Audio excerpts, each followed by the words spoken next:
Okay, I'm recording. Hi, everyone.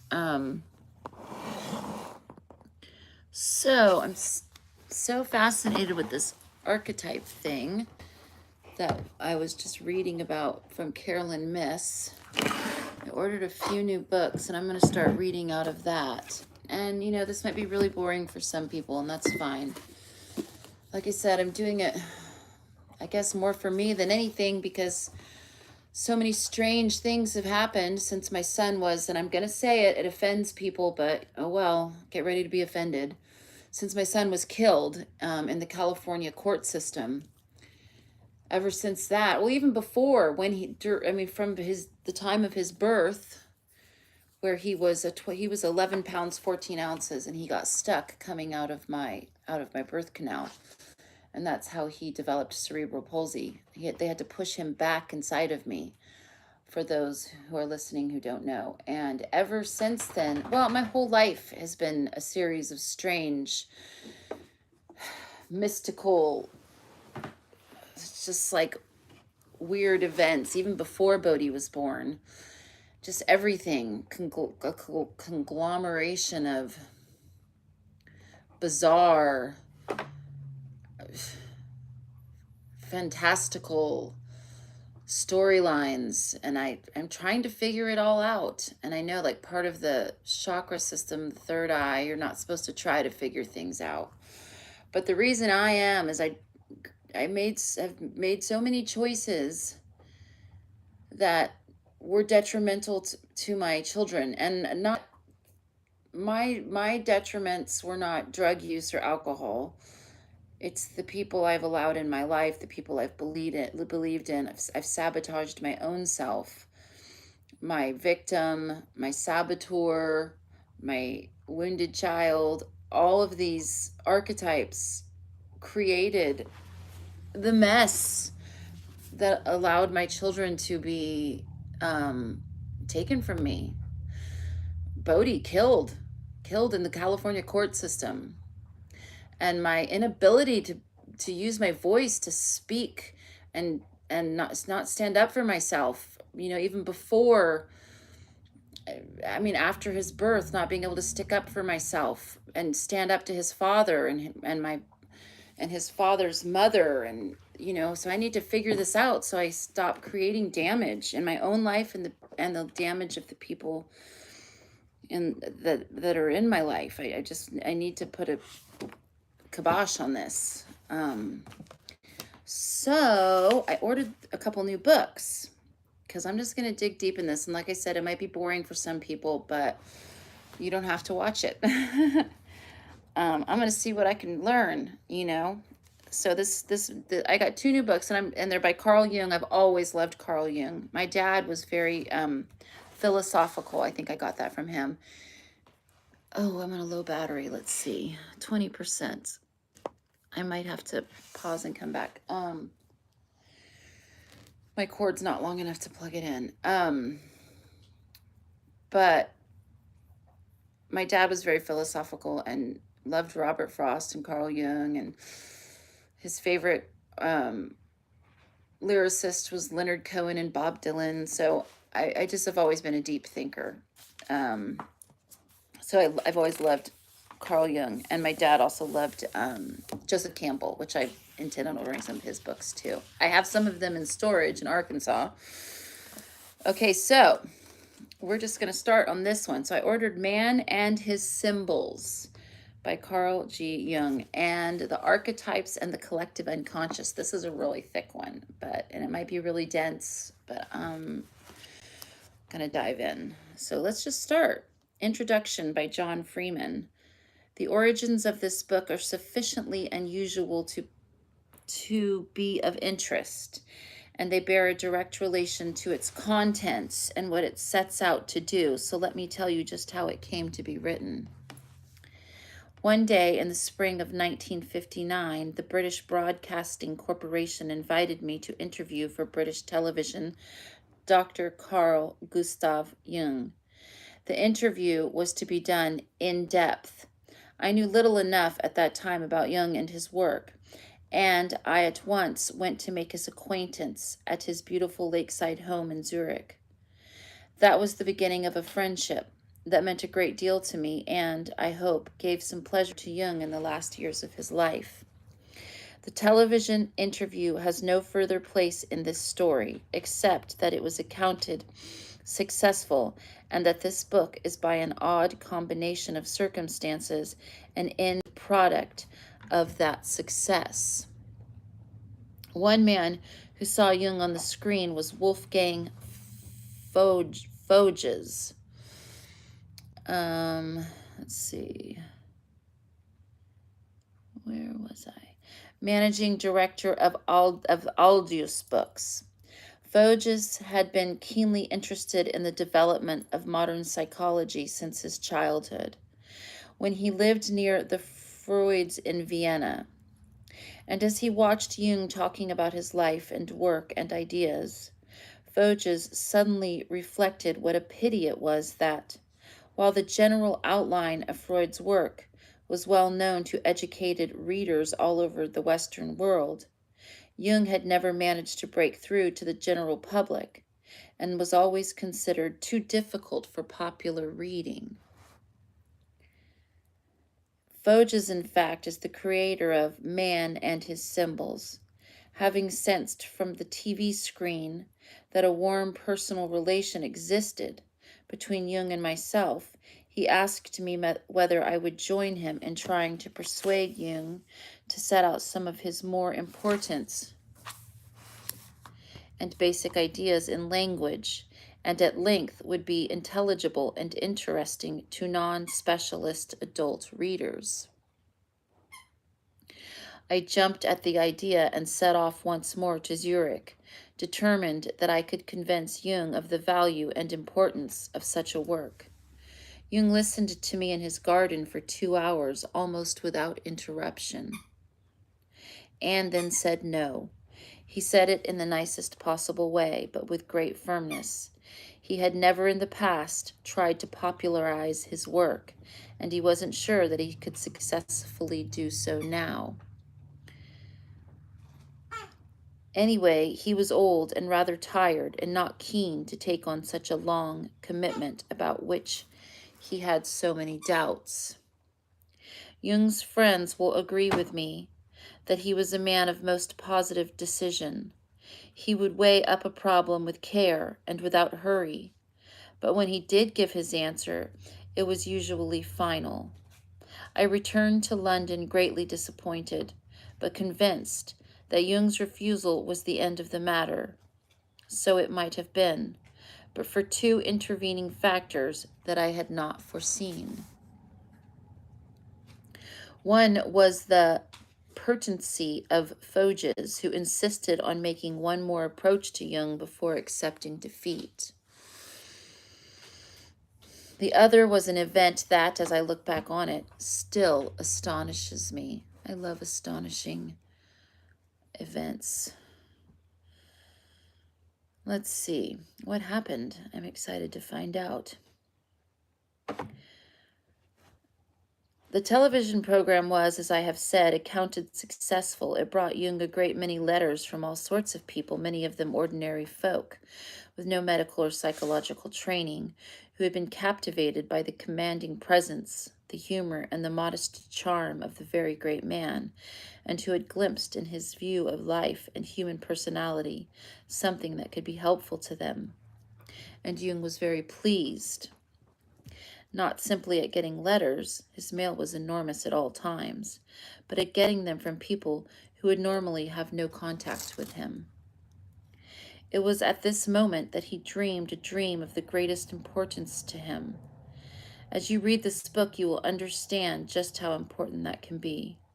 He dreamed that instead of sitting in his study and talking to the great doctors and psychiatrists who used to call on him from all over the world, he was standing in a public place and addressing a multitude of people who were listening to him with rapt attention and understanding what he said.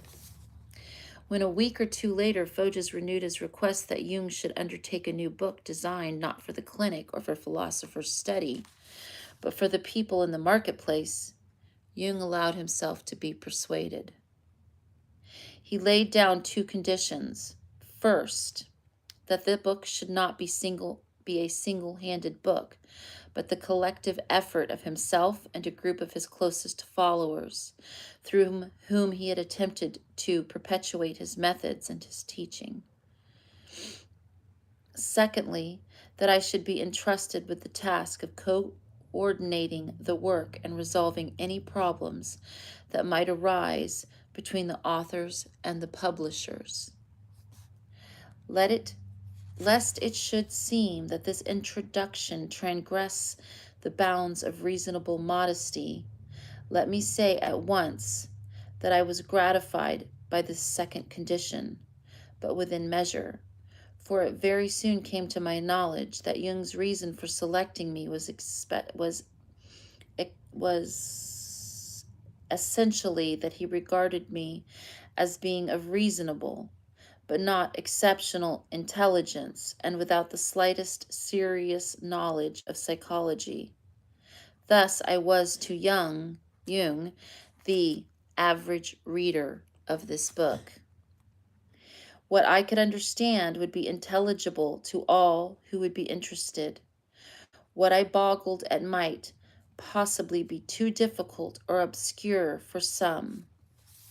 Not unduly flattered by this estimate of my role, I have nonetheless scrupulously insisted, sometimes I fear to the exasperation of the authors, on having every paragraph written and, if necessary, rewritten to a degree of clarity and directness that enables me to say with confidence that this book in its entirety is designed for and addressed to the general reader, and that the complex subjects it deals with are treated with rare and encouraging simplicity. After much discussion, the comprehensive subject of the book was agreed to be man and his symbols, and Jung himself selected as his collaborators in the work Dr. Marie-Louise von Franz of Zurich, perhaps his closest professional confidant and friend, Dr. Joseph L. Henderson of San Francisco, one of the most prominent and trusted of American Jungians, Miss Anelia Haffe of Zurich, who, in addition to being an experienced analyst, was Jung's confidential private secretary and his biographer, and Dr. Jolandi Jacobi, who, after Jung himself, is the most experienced author among Jung's Zurich circle. These four people were chosen partly because of their skill and experience in the particular subjects allocated to them, and partly because of all of them were completely trusted by Jung to work unselfishly to his instructions as members of a team. Isn't that, I love that, something we just don't do anymore. Success is through teamwork. I'm going to read that again. These four people were chosen partly because of their skill and experience in the particular subjects allocated to them, and partly because all of them were completely trusted by Jung to work unselfishly to his instructions as members of a team. Unselfishly as members of a team. If that would have happened, my son wouldn't have died, been killed, and my daughter would not have to have suffered the way that she suffered. Jung's personal responsibility was to plan the structure of the whole book, to supervise and direct the work of his collaborators, and himself to write the keynote chapter, Approaching the Unconscious.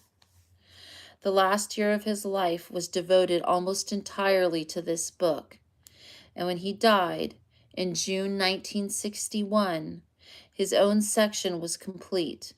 He finished it, in fact, only some 10 days before his final illness. Fat boy, don't do that. And his colleagues' chapters had all been approved by him in draft. After his death, Dr. von Franz assumed overall responsibility for the completion of the book in accordance with Jung's express instruction. The subject matter of man and symbols and its outline were therefore laid down and in detail by Jung. The chapter that bears his name is his work and, apart from some fairly extensive editing to improve its intelligibility to the general reader, nobody else's. It was written incidentally in English. The remaining chapters were written by the various authors to Jung's direction and under his supervision. The final editing of the complete work after Jung's death has been done by Dr. von Franz with patience, understanding, and good humor that leaves the publishers and myself greatly in her debt. Finally, as to the contents of the book itself, Jung's thinking has colored the world of modern psychology more than many of those with casual knowledge realize. Such familiar terms, for instance, as extrovert, introvert, and archetype are all Jungian concepts, borrowed and sometimes misused by others. But his overwhelming contribution to psychological understanding is his concept of the unconscious, not like the subconscious of Freud, merely a sort of glory hole of repressed desires, but a world that is just as much as a vital and real part of the life of an individual as the conscious, cogitating world of the ego, and definitely wider and richer. So cogitating, I don't know what that means. I'm going to go get my dictionary and look it up.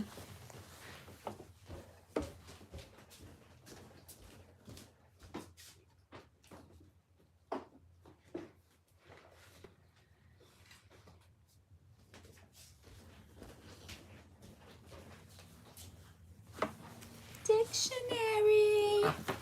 Cogitating. I don't know what that means. My dad used to have me look things up all the time. He would never answer our questions. He'd say, look it up. He would read his dictionary for fun. I miss him deeply. Another sad situation, my father committing suicide several years ago at the neglect of social services. Cogitating.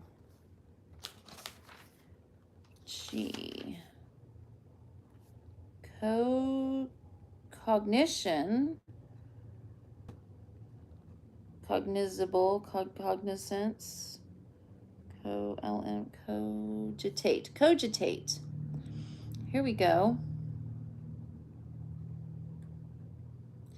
To think seriously and deeply about. Ponder, meditate, consider. Cogitate. Word of the day. Cogitate. To think seriously and deeply about, ponder, meditate, consider. I like it. Okay. So that word belongs to this sentence. But a world that is just as much vital and real part of the life of an individual as the conscious, cogitating world of the ego. Cogitating, so pondering. And infinitely wider and richer. The language and the people, in quotations, of the unconscious are symbols and the means of communication's dreams. Thus, an examination of man and his symbols is in effect an examination of man's relation to his own unconscious. And since, in Jung's view, the unconscious is the great guide, friend, and advisor of the conscious, this book is related in the most direct terms to the study of human beings and their spiritual problems. We know that the unconscious and communicate with it, a two-way service, principally by dreams, and all through this book, above all in Jung's own chapter, you will find a quite remarkable emphasis placed on the importance of dreaming in the life of the individual. I've had crazy dreams. Like this morning, I took a little nap before I went to see my mom, like a 6 a.m. nap. And I had a dream I was in a wheelchair. Like my son was in a wheelchair. He could walk, but he had to be in a wheelchair for long distance. Like he couldn't walk long distance. But in my dream, I was in a wheelchair and someone was pushing me, and my leg was up like this, and I couldn't figure out how to get the leg thing to go down. And it stayed up through my entire dream. I couldn't get the thing to go down. And when I woke up, my leg was all cramped up on my chest. And it hurt. It was crazy. And just dreams are crazy. Dreams are amazing. I've had all kinds of crazy dreams recently. I've been meaning to write them down, but I haven't. I probably will start once I start into this book. Okay, so let's see. You will find quite a remarkable emphasis placed on the importance of dreaming in the life of the individual. It would be an impertinence on my part to attempt to interpret Jung's work to readers, many of whom will surely be far better qualified to understand it than I am. My role, remember, was merely to serve as a sort of intelligibility filter, and by no means as an interpreter. Nevertheless, I venture to offer two general points that seem important to me as a layman, and that may possibly be helpful to other non-experts. The first is about dreams. To Jungians, the dream is not a kind of standardized cryptogram that can be decoded by a glossary of symbol meanings. It is an integral, important, and personal expression of the individual unconscious. It is just as real, in quotations, as any other phenomenon attaching to the individual. The dreamer's individual unconscious is communicating with the dreamer alone and is selecting symbols for its purpose that have meaning to the dreamer and to nobody else. Thus, the interpretation of dreams, whether by the analyst or by the dreamer himself, is for the Jungian psychologist an entirely personal and individual business, and sometimes an experimental and very lengthy one as well, that can by no means be undertaken by rule of thumb. The converse of this is that the communications of the unconscious are of the highest importance to the dreamer. The converse of this is the communications of the unconscious are of the highest importance to the dreamer. Naturally so, since the unconscious is at least half of his total being, and frequently offer him advice or guidance that could be obtained from no other source. Thus, when I described Jung's dream about addressing the multitude, I was not describing a piece of magic or suggesting that Jung dabbled in fortune-telling. I was recounting in the simple terms of daily experience how Jung was advised by his own unconscious to reconsider an inadequate judgment he had made with the conscious part of his mind. Now it follows from this that the dreaming of dreams is not a matter that the well-adjusted Jungian can regard as simply a matter of chance. On the contrary, the ability to establish communication with the unconscious is a part of the whole man. The Jungians teach, in quotations, themselves, I can think of no better term, to be receptive to dreams. When therefore Jung himself was faced with the critical decision whether or not to write this book, he was able to draw on the resources of both his conscious and his unconscious in making up his mind. And all through this book, you will find the dream treated as a direct, personal, and meaningful communication to the dreamer. A communication that uses symbols common to all mankind, but uses them on every occasion in an entirely individual way that can be interpreted only by an entirely individual key, in quotations. The second point I wish to make is about a particular characteristic of argumentative method that is common to all the writers of this book, perhaps all of Jungians. Those who have limited themselves to living entirely in the world of the conscious and to reject communication with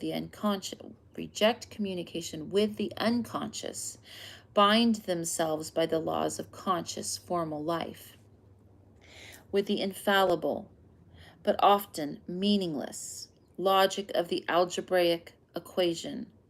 They argue from assumed premises to incontestably deduced conclusions. Jung and his colleagues seem to me, whether they know it or not, to reject the limitation of this method of argument. It is not that they ignore logic, but they appear all the time to be arguing to the unconscious as well as to the conscious. Their dialectical method itself, symbolic and often devious. They convince not by means of the narrowly focused spotlight of syllogism, but by skirting, by repetition, by presenting a reoccurring view of the same subject seen each time from a slightly different angle. Until suddenly the reader, who has never been aware of a single conclusive moment of proof, finds that he has unknowingly embraced and taken into himself some wider truth. Jung's arguments, and those of his colleagues, spiral upward over his subject like a bird circling a tree. At first, near the ground, it sees only a confusion of leaves and branches. Gradually, as it circles higher and higher, the reoccurring aspects of the tree form a wholeness and relate to their surroundings. It reminds me of the Desmond Tutu quote, "We have to stop just pulling people out of the river, but go upstream and see why they're falling in."